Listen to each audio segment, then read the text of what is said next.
एक और बहुत बढ़िया यहाँ बात निकल कर आती है। अगर मैं आपसे कहूं क्या, which is more elastic, which is more elastic, दोनों में से कौन ज्यादा इलास्टिक है?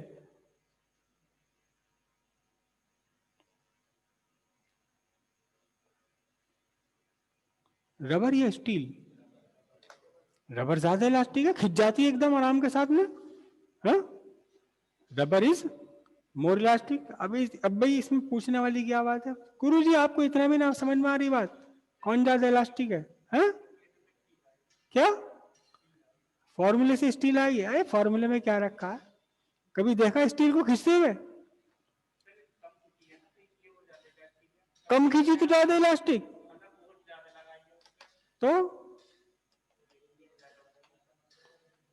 फोर्स ज्यादा लगानी पड़ी तो फिर क्या, फिर तो बेकार है, उसका नाड़ा थोड़ी बना लोगे स्टील के तार का आप। बांधने के लिए कितनी फोर्स लगानी पड़ेगी? रबर का आप बना लोगे अपना आराम से मजे। क्यों लोअर में रबर नहीं होती पड़ी थी? होती है नहीं होती? इलास्टिक जिसे हम बोलते हैं क्या, इलास्टिक। मम्मी कहती बेटा इलास्टिक लिया, इलास्टिक भी कहा, वो तो क्या है, मम्मी कहती है लास्टिक, लास्टिक, लास्टिक लिया, तेरी लास्टिक खराब होगी, इसे बदल दूंगी। तो इलास्टिक वर्ड से ही तो वो लास्टिक बना है। इला इसमें से हटा दिया, नहीं ई हटा दिया, लास्टिक रह गया बस। तो कौन ज्यादा इलास्टिक होगा? प्रोबेबली, प्रोबेबली रबर और स्टील में कौन ज्यादा इलास्टिक होगा? प्रोबेबली बताइए।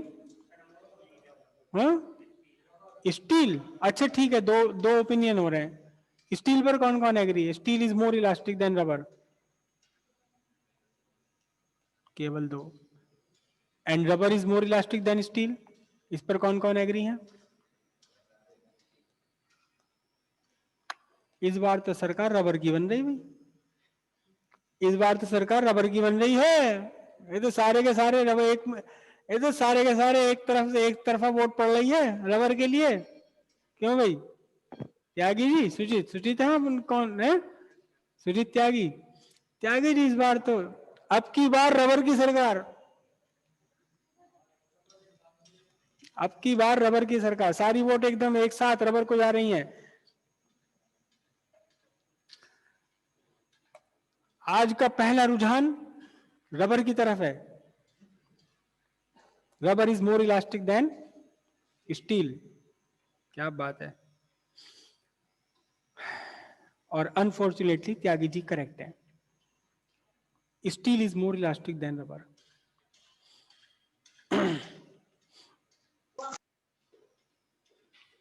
क्यों त्यागी जी? मगर क्या फर्क पड़ता है जी, सरकार तो रबर की बन गई, अब कोई ठीक होता है गलत होता है, ऐसे क्या फर्क पड़ रहा है?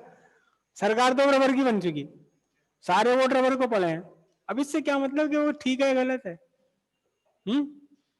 चलो।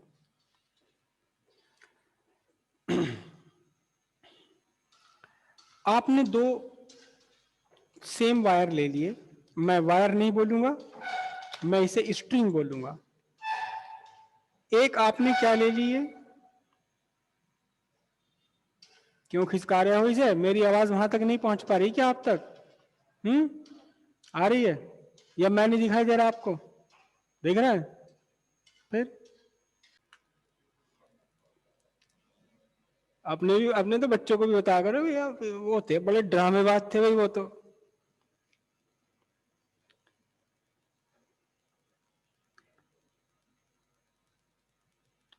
अच्छा मेरा नाम क्या रखा आप सबने? हाँ जी, सब टीचर्स के नाम रख देते हैं बच्चे, आप सबने मेरा नाम क्या रखा है?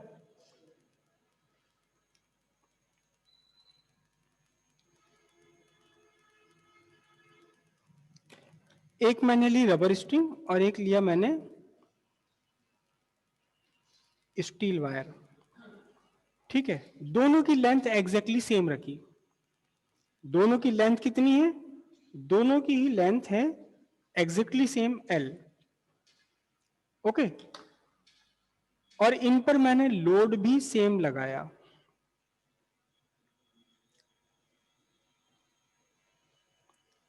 ये मैंने लोड लगाया, या मैं इसको क्या लिख दूं? चलो कैपिटल एम लिख देता हूं। ठीक है, इस पर भी मैंने वही लोड लगाया, स्टील पर भी और रबर पर भी, दोनों पर मैंने same same exactly same weight यहां डाल दिया। ठीक है, तो अब क्या होगा जरा ध्यान से बताना। देखो ये जो रबर स्टील है, रबर स्ट्रिंग है, जो रबर की डोरी है, डोरी डोरी वर्ड यूज कर रहा हूं मैं स्ट्रिंग के लिए। रबर की डोरी है, रबर का तार तो नहीं कहा जा सकता ना, रबर का तार तो नहीं कह सकते, रबर की डोरी है ये डोरी खिंच गई, मैंने इसे लिखा delta l r, r for rubber, increase in length of rubber string. और कहां तक आ गया ये खींच के यहां तक आ गया, लटक के यहां नीचे तक आ गया है। अच्छा, ये जो थी आपकी स्टील स्ट्रिंग, ये भी थोड़ी सी बढ़ेगी, लेकिन थोड़ी सी क्या होगी, ये तो रबर के मुकाबले तो बहुत कम बढ़ेगी। This is the increase in length of steel. ठीक है, ये थोड़ा सा नीचे आ जाएगा यहां पर, बस ज्यादा फर्क नहीं पड़ने वाला है इसमें। अब जरा लगाते हैं, ध्यान से देखना। y की वैल्यू कितनी है, y अभी हमने लिखा y is equal to m g l divided by pi r square delta l, है ना। अच्छा, जो रेडियस है इसकी लेंथ भी सेम है, और इसका जो डायमीटर जो रेडियस है आर, वो भी दोनों के लिए सेम है, रबर की भी इसके लिए भी।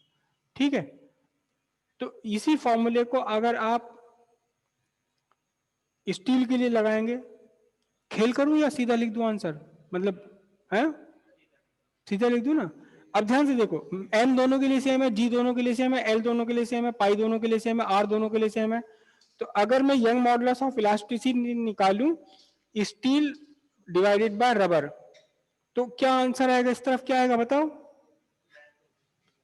Delta L for rubber divided by delta L for steel. Inversely proportional चल रहा है ना, तो इधर आके उल्टे हो जाएंगे। समझ गए, खेल करूं, समझ गए ना सब। अब जरा ध्यान से देखो, अब जरा ध्यान से देखो कि जो डेल्टा एल है रबर के लिए, delta L for rubber is much greater than delta L for steel. Increase in length of rubber is much larger than the increase in length for steel. तो जब ये दोनों यहां आपस में इक्वल हैं, तो लार्जर के सामने कौन होगा, यहां लार्जर होगा, स्मॉलर के सामने कौन होगा, स्मॉलर होगा।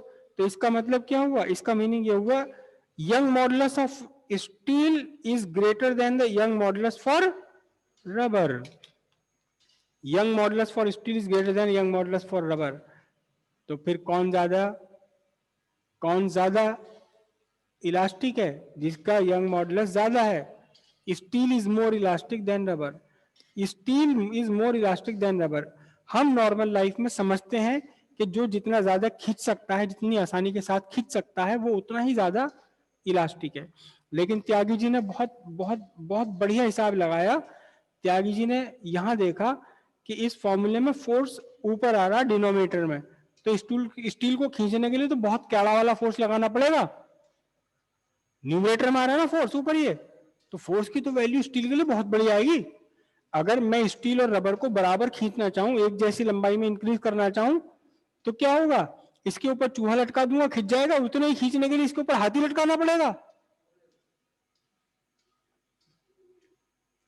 किसी से बता मत देना, वरना जो वन विभाग है वो मेरे पास आ जाएगा तुरंत कि चूहा और हाथी क्या कर रहे हो तुम, चूहे और हाथी को हाथी क्या कहते हैं, उत्पीड़न कर रहे हो चूहे और हाथी का।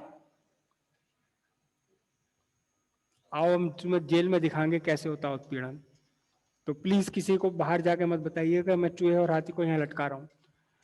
तो चूहे को लटका के जितना खींच जाएगा उतना खींचने के लिए हाथी को लटकाना पड़ेगा। तो फोर्स बहुत कड़ी चाहिए, किसके लिए चाहिए, स्टील के लिए। तो त्यागी जी ने कहा कि जब यह बहुत बड़ा है यहाँ न्यूमरेटर, तो फिर y तो बहुत बड़ा होगा, तो यंग मॉडुलस बहुत कैड़ा वाला हो गया, बहुत बड़ा वाला हो गया। किसके लिए, स्टील के लिए। Steel is more elastic. In fact जो अपने खिंचने का, अपने डिफॉर्म होने का ज्यादा विरोध कर रही है, वो ज्यादा इलास्टिक है।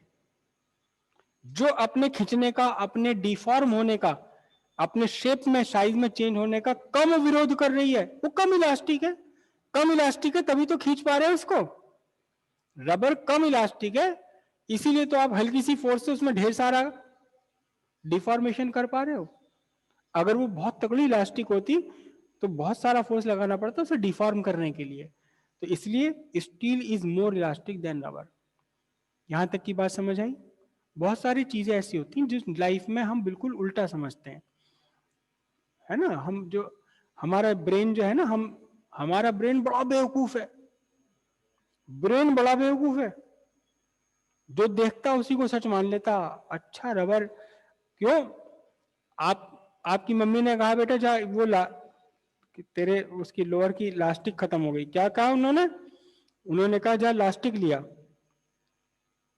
और देख देख के लियो बढ़िया वाली, उसे यूं खींच के देख लियो, मुलायम सी लियो, ऐसा मत लियो बिल्कुल रस्सी सी कैड़ी, उसे खींच के देखियो, जो बढ़िया खींचे वो लेकर आइयो। लो जी लो मम्मी देखो सबसे बढ़िया वाली लाया हूं लास्टिक की। उसके पास 5 रुपए मीटर की भी थी, 10 रुपए मीटर की थी, 12 रुपए मीटर वाली लाया हूं, बहुत बढ़िया खींच रही एकदम। तो हम क्या कहते हैं, ओह बहुत बढ़िया है, जो खींचेगा वो क्या है, लास्टिक है ना। वो नॉर्मल लाइफ में हमारे वो पता नहीं कैसे ये बदल जाते हैं, पता नहीं कैसे बदल जाते हैं चीजें। लेकिन एक्चुअल में जो अपने खिंचने का, अपने डिफॉर्म होने का ज्यादा विरोध करेगा वो ज्यादा इलास्टिक है, जो कम विरोध करेगा वो कम इलास्टिक है। आपको शुरू में क्या कहा था? आपको शुरू में कहा था कि जो हाथी का दांत है, देखो फिर हाथी आ गया मेरे पास। हाथी का जो दांत है, क्योंकि हाथी में बहुत खूबियां हैं, बड़ी बड़ी प्रॉपर्टीज होती हैं हाथी में, तो इसलिए मुझे हाथी बड़ा अच्छा लगता है। हाथी मेरे साथी, राजेश खन्ना वाला हाथी।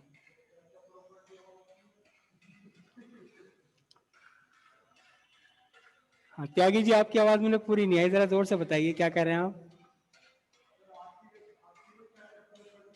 हाथी में क्या क्या प्रॉपर्टी है? बस आप इसी तरह फिजिक्स फिजिक्स पढ़ते रहिए, आपको हाथी की नई नई प्रॉपर्टीज पता लगती रहेंगी।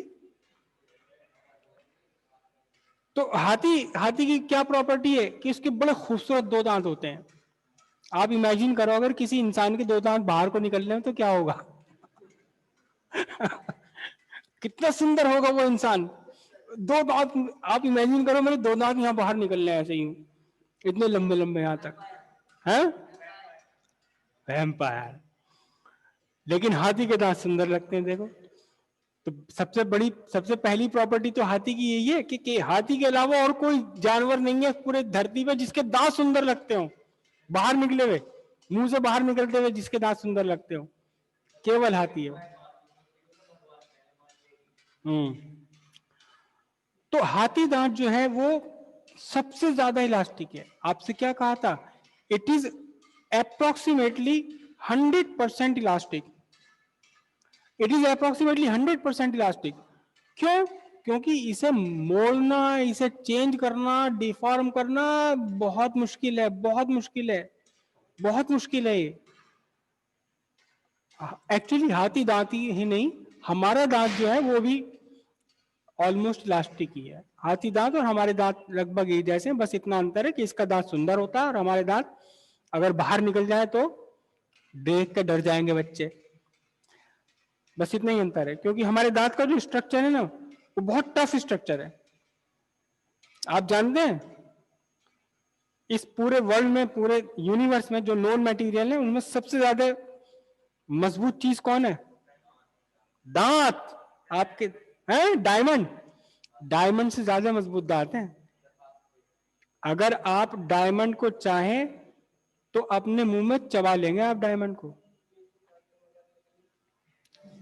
डायमंड चाटते ही मर जाते हैं। बताओ कितने डायमंड है आपके पास? मैं सब चाटूंगा एक एक करके, बस मेरे हो जाएंगे फिर वो। कितने डायमंड है आपके पास? अजी मैं मर गया तो मेरी प्रॉपर्टी आपकी, बच्चे बच्चे है नहीं मेरे कोई, पहले ही मैं विल लिख दूंगा, आपका नाम विल लिख दूंगा पहले ही। लेकिन चाट के अगर डायमंड में नहीं मरा तो सारे डायमंड मेरे हो जाएंगे बस। आपको लिख के देखना पड़ेगा, चाटो और नहीं मरे तो ले लो। तो ये देखो कि फिर से ये एक जो है गलत फहमी प्रिवेल है समाज में कि हीरा चाटने से मर जाएंगे। नहीं मरते, नहीं मर, किसी भी हीरे को चाटने से नहीं मर सकते। कच्चा हीरा हो, पक्का हीरा हो, एक्चुअली में तो कच्चा हीरा कोई होता ही नहीं, हीरा पक्का ही होता है। एक हीरा काला होता है, एक हीरा लाल सफेद होता है, व्हाइट होता है, ट्रांसपेरेंट। तो शायद ब्लैक डायमंड को आप कच्चा हीरा कह रहे हैं। किसी भी हीरे को चाटने से नहीं मरते। मेरे पास ला के दो, अगर मैं नहीं मरा तो मेरा हो जाएगा बस। और सबके सामने चाटूंगा, वहां बेगमपुल के चौराहे पे खड़े होकर, देखो जी देखो ये हीरा है, और मैं ये चाट रहा हूं। और ऐसे नहीं चाटूंगा, रसगुल्ले की तरह मजे ले लेके चाटूंगा, टेस्ट ले लेके इसका, जैसे सफेद रसगुल्ला, जैसे टॉम एंड जेरी चाटते हैं सफेद, जैसे जेरी चाटता है ना, ऐसे चाटूंगा, मेरा हो जाएगा हीरा फिर। हाँ जी, steel is more elastic than rubber. बात क्लियर हुई यहां तक? और जो जितना ज्यादा अपोज करेगा, हीरा काफी इलास्टिक है, हीरा भी बहुत बढ़िया वाला इलास्टिक है, लेकिन हाथी दांत से कम है। स्टील भी इलास्टिक है, स्टील भी काफी इलास्टिक होती है, लेकिन हाथी दांत, स्टील हीरे से भी कम इलास्टिक है।